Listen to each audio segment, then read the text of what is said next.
శ్రీరామం శిరసామి శృతి స్మృతి పురాణానామాలయం కరుణాలయం పూర్త భాషకుర్మణి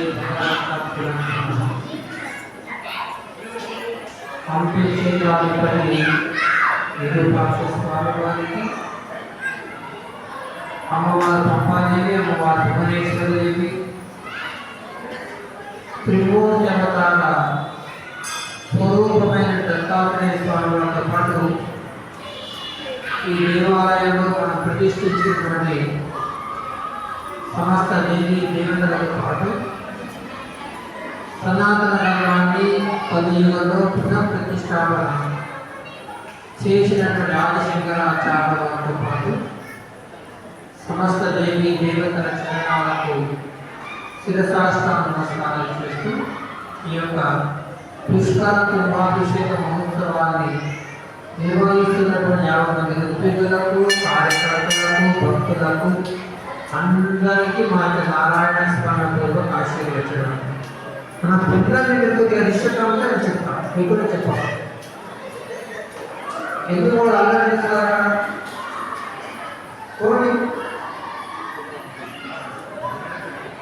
ఎవరి పిల్లల వాడు మీ పిల్లలే కదా, ఇద్దరు కూర్చున్నట్టు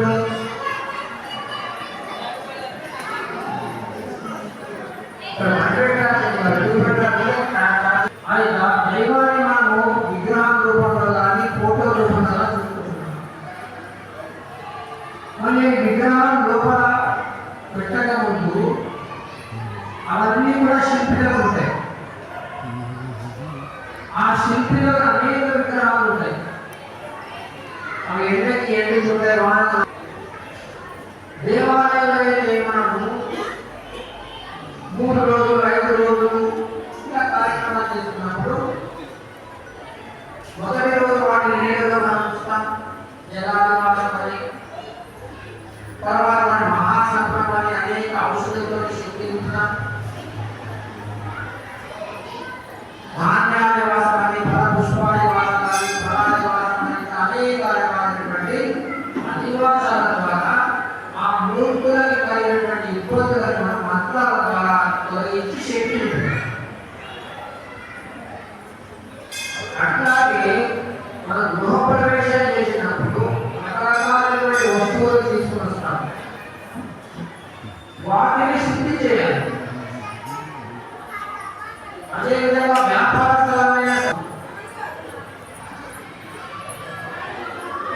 ఈ యొక్క దైవీ శక్తిని మనం నింపినప్పుడు ఎలాగైతే ఆధునిక యుగంలో చెప్పాలంటే మొబైల్ కొత్త మొబైల్ తీసుకున్నారు అని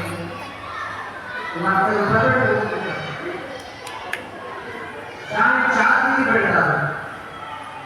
ఛాతీకి పెట్టినప్పుడు తీసుకురా పట్టుకొని మీరు ఇచ్చారు. ఇంకా ఈ యొక్క దైవ కార్యక్రమాలు చేసిన తర్వాత తెలిసి తెలియకుండా తప్పులు చేస్తుంటారు. వాటి ద్వారా ఎట్లాగైతే మీ యొక్క మొబైల్ వాడిన తర్వాత రాత్రి బ్యాటరీ డౌన్ అయిపోతుంది. అంటే ఆ దైవీ శక్తి కూడా వేరేగా తగ్గి 12 సంవత్సరాలప్పటికీ పూర్తిగా 0 అయిపోతుంది.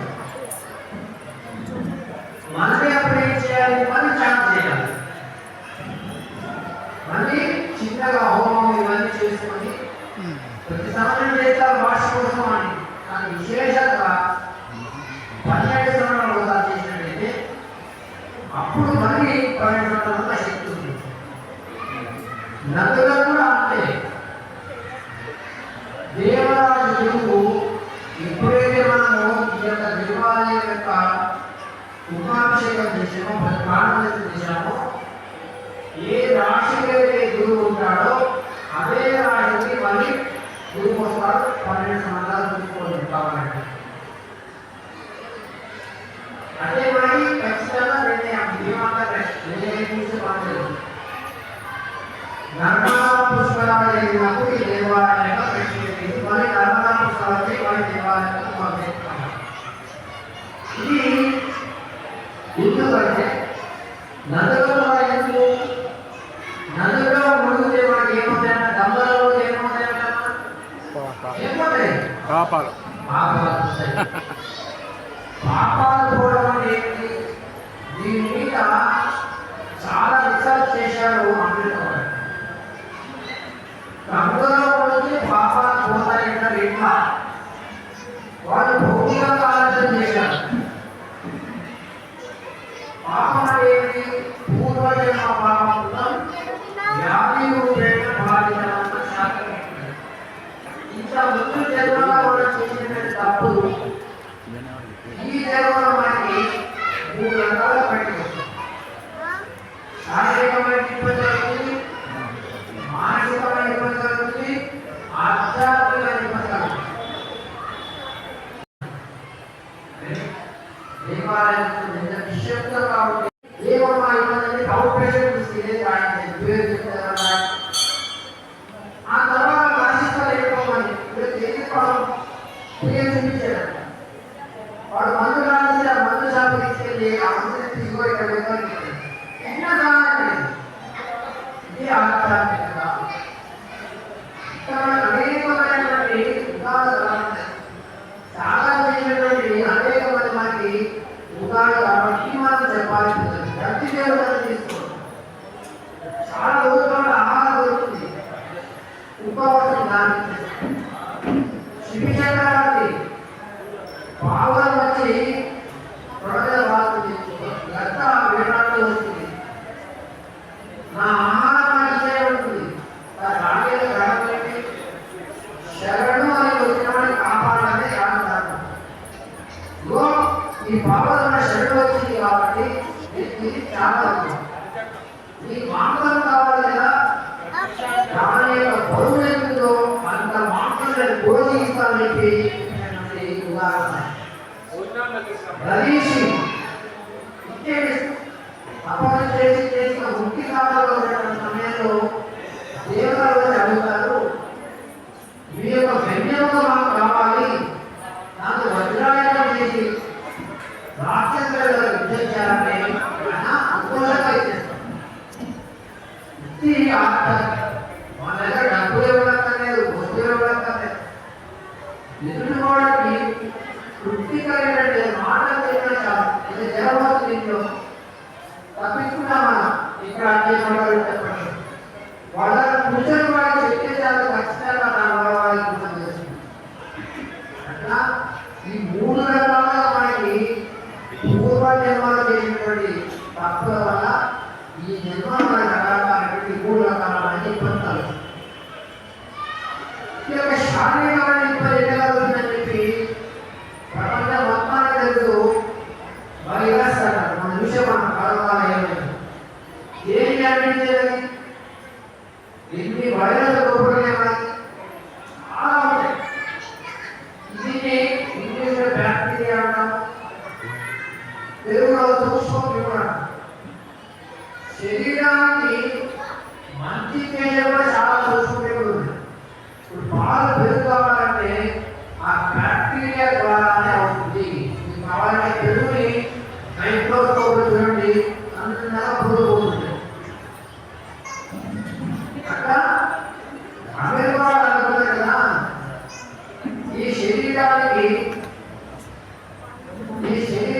ఇబ్బంది కలిగించే ఆ సూక్ష్మ పెరుగులే కాబట్టి వాళ్ళు 32 రకాల సూక్ష్మ పెరుగులు తీసుకున్నారు. శరీరానికి ఇబ్బంది కలిగించే సూక్ష్మ పెరుగులు వాటిని గంగాళంలో వేసేశారు. ఆశ్చర్యం ఏమిటంటే కొన్ని క్షణాల తర్వాత అన్ని చెప్పారంట. అన్ని చెప్పాడు.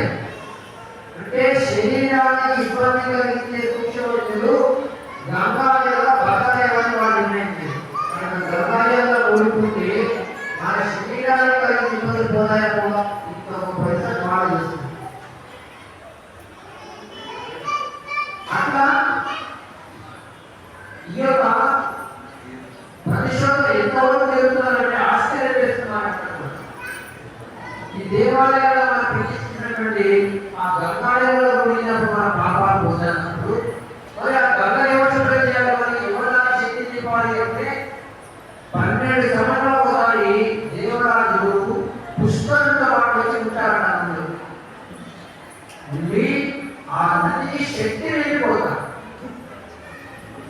మొదటి 12 రోజులు, మధ్య 12 రోజులు, చివరి 12 రోజులు పుష్పంలో ఉంటాడు.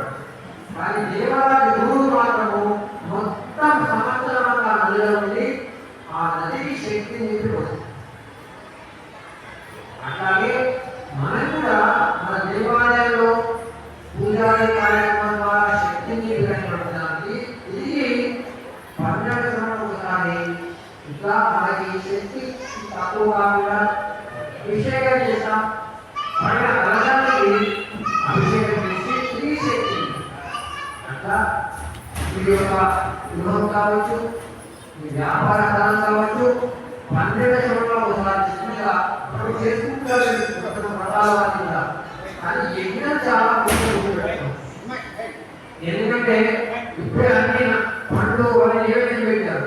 ఏం చెప్పారు? చేతులు విచారిస్తారు, ప్రాణాయ స్వాహ ప్రాణాయ స్వాహ. ఆ దేవుడి దగ్గర అంతే చేస్తాం, తిరుపతిలో అంతే చేస్తారు, ఎక్కడ చూసినా అంతే. అంటే ముందు పెడతారు పెద్దగా చేతులు చూపిస్తారు. హిందీలో ఏమన్నారంటే భగవాన్ కో ఖాళీ హాత్ అప్నే కో పూరా హాత్.